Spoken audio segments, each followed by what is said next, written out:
40-এর দশকের একেবারে শেষে ও 50-এর দশকের গোড়ার সময়টাতে আমেরিকার পারমাণবিক গবেষণাও চলছিল বেশ ধীর গতিতেই।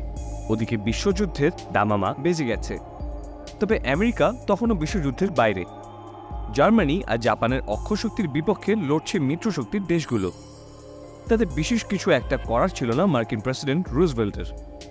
ওদিকে জার্মানিতে তখন চলছে ইহুদি বিদ্বেষ। ইউরোপের নির্যাতিত অনেক বিজ্ঞানী আশ্রয় নিয়েছেন তার দেশে।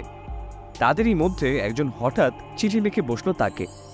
চিঠির ভাষ্য এই: জার্মানি পারমাণবিক অস্ত্র বানিয়ে ফেলার আগেই আপনি তা বানিয়ে ফেলুন, নয়তো হিটলারের হাতে পড়লে এই অস্ত্রের ফল মানবজাতির জন্য হতে পারে ভয়াবহ। চিঠির ওপরে বড় বড় হরফে লেখা Albert Einstein, old Grove road.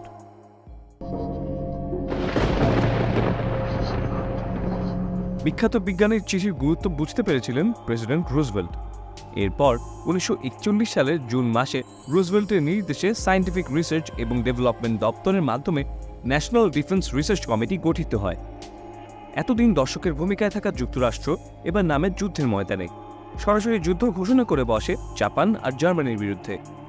সেই সাথে দ্বিতীয় বিশ্বযুদ্ধে প্রবেশ ঘটে মার্কিনীদের, আর একই সাথে পূর্ণ উদ্যমে শুরু হয় পারমাণবিক অস্ত্র তৈরির কাজ। মার্কিন প্রশাসন অতি গোপন এক প্রকল্পের অনুমোদন দেয়, যার নাম দেওয়া হয় ম্যানহাটন প্রজেক্ট। পার্ল হারবার আক্রমণের পর আর্মির ইঞ্জিনিয়ার কোরের সহযোগিতায় সুগঠিত করা হয় ম্যানহাটন প্রজেক্ট। অতি গোপনীয় এই প্রকল্পের সর্বাধিনায়ক নিযুক্ত করা হয় ব্রিগেডিয়ার জেনারেল লেসলি রিচার্ড গ্রোভসকে। 1942 সালের 2 ডিসেম্বর ধরা দিল প্রথম বড় সাফল্য। শিকাগো বিশ্ববিদ্যালয়ে এনরিকো ফার্মি আবিষ্কার করে ফেললেন নিয়ন্ত্রিত নিউক্লিয় শক্তি বিমূর্তিকরণ প্রক্রিয়া। তবে তিনি যে পরিমাণ শক্তি উৎপাদন করতে পেরেছিলেন তার দ্বারা শুধুমাত্র একটি বাতি জ্বালানো সম্ভব ছিল। পরিমাণে কম হলেও এটি ছিল নিউক্লিয় শক্তিকে জয় করার প্রথম কার্যকরী ধাপ। এরপর একদিকে ইউরেনিয়ামের 235 আইসোটোপ আলাদা করার প্রক্রিয়া, অন্যদিকে ইউরেনিয়ামের উপর নির্ভরশীলতা কমাতে বিজ্ঞানী গ্লেন সিবার্গ গবেষণা চালিয়ে যাচ্ছিলেন প্লুটোনিয়ামকে কিভাবে পারমাণবিক বিক্রিয়ক হিসেবে ব্যবহার করা যায় তা নিয়ে। উভয় দিকেই জোর গতিতে এগিয়ে চলল পারমাণবিক গবেষণা। অন্যদিকে কানাডা ও যুক্তরাষ্ট্রের সেনারা খুঁজতে থাকলেন এমন এক নিরাপদ স্থান যেখানে কোনো রকম ক্ষতি ছাড়াই চালানো যাবে পরীক্ষা। আর সরকারি অনুদানে পূর্বেই ফুলে ফেপে উঠে তহবিল, তাই গবেষণায় অর্থ সংক্রান্ত কোনো সমস্যারই উদ্রেক ঘটেনি। ফলে নির্বিচ্ছিন্নভাবে চলতে থাকে পরমাণু কর্মসূচি। এর মধ্যেই 1943 সালে থিওরিটিক্যাল পদার্থবিদ রবার্ট ওপেনহেইমারকে লস অ্যালামসে পরীক্ষাগারের পরিচালক হিসেবে নিযুক্ত করা হয়। তার উপর দায়িত্ব দেওয়া হয় পরীক্ষাগারটিকে পারমাণবিক অস্ত্র গবেষণায় স্বয়ংসম্পূর্ণ করে তোলার। এই প্রকল্পের নাম দেওয়া হয় প্রজেক্ট ওয়াই। এই প্রকল্পের আওতায় প্রায় 1.5 বছর পর অনেক কাঠখড় পুড়িয়ে অবশেষে মার্কিন যুক্তরাষ্ট্র দেখা পায় প্রথম পারমাণবিক অস্ত্রের। তবে শুধু বানালেই তো হবে না, সেটা কাজও করতে হবে ঠিকঠাকভাবে। তাই সফলভাবে এই পরীক্ষাটা ছিল গুরুত্বপূর্ণ। তাই আর কালক্ষেপণ না করে পৃথিবীর প্রথম পারমাণবিক অস্ত্রকে প্রস্তুত করা হয় পরীক্ষার জন্য। প্রথম পারমাণবিক বোমা পরীক্ষার এই প্রকল্পের নাম দেওয়া হয় প্রজেক্ট ট্রিনিটি। নিউ মেক্সিকোর অ্যালামোগোর্ডের কাছে মরুভূমিতে অবস্থিত মার্কিন বিমান বাহিনীর বেসকে এই পরীক্ষার জন্য উপযুক্ত স্থান হিসেবে অনুমোদন করেন জেনারেল লেসলি গ্রোভস। একটি ইস্পাত টাওয়ারের উপর থেকে বিস্ফোরণের সিদ্ধান্ত নেওয়া হয়। ম্যানহাটন প্রজেক্টের সাথে জড়িত বিজ্ঞানী, সেনা সদস্যরা কৌতূহলী দৃষ্টিতে তাকিয়ে রইলেন মার্কিন বিমান ঘাঁটির দিকে। সফল কি হবে তাদের এতদিনের পরিশ্রম?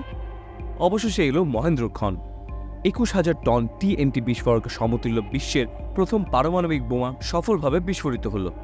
মুহূর্তেই প্রচণ্ড তাপে নিশ্চিহ্ন হয়ে গেল ইস্পাতের টাওয়ারটি। এক অশরীরী আলোর ঝলকানিতে বন্ধ হয়ে গেল সকলের চোখ।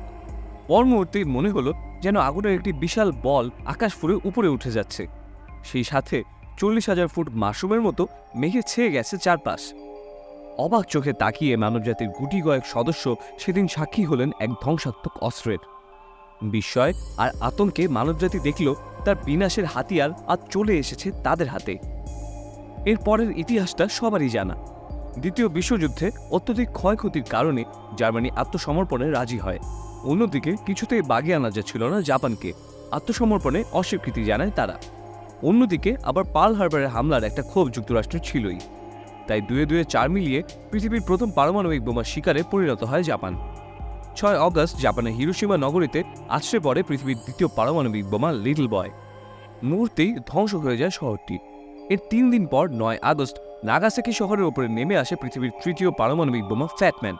এই দুই হামলায় প্রায় 1 লাখেরও বেশি মানুষ মারা যায়। সেই সাথে কতজন পঙ্গুত্বের অভিশাপ নিয়ে বেঁচে যান তারই আত্মা নেই। তেজস্ক্রিয়তার কারণে শত বছরের জন্য পরিত্যক্ত হয়ে পড়ে শহর দুটি। 10 অগস্ট জাপান ওয়াশিংটনে আত্মসমর্পণের খবর পাঠায়। 14 অগস্ট তাদের আত্মসমর্পণের মাধ্যমে ইতি ঘটে দ্বিতীয় বিশ্বযুদ্ধের। তবে বিশ্বযুদ্ধ শেষ হওয়ায় সুসংবাদের সাথে সাথে মানবজাতির উপর নেমে আসে এক বড় অভিশাপ, পারমাণবিক অস্ত্রের অভিশাপ। মানুষ সন্ধান পেয়ে যায় নিজেকে ধ্বংসের হাতিয়ারের। হুমকির মুখে পড়ে যায় পুরো মানব সভ্যতা। এরকম আরো অদ্ভুত উইয়ার্ড সব ভিডিও পেতে চ্যানেলটি সাবস্ক্রাইব করুন। ভিডিও ভালো লাগলে লাইক করুন, কমেন্টে জানান আপনার মতামত, শেয়ার করুন বন্ধুদের সাথে। দ্রুত নোটিফিকেশন পেতে বেল বাটনে ক্লিক করুন। ভালো থাকুন, সুস্থ থাকুন।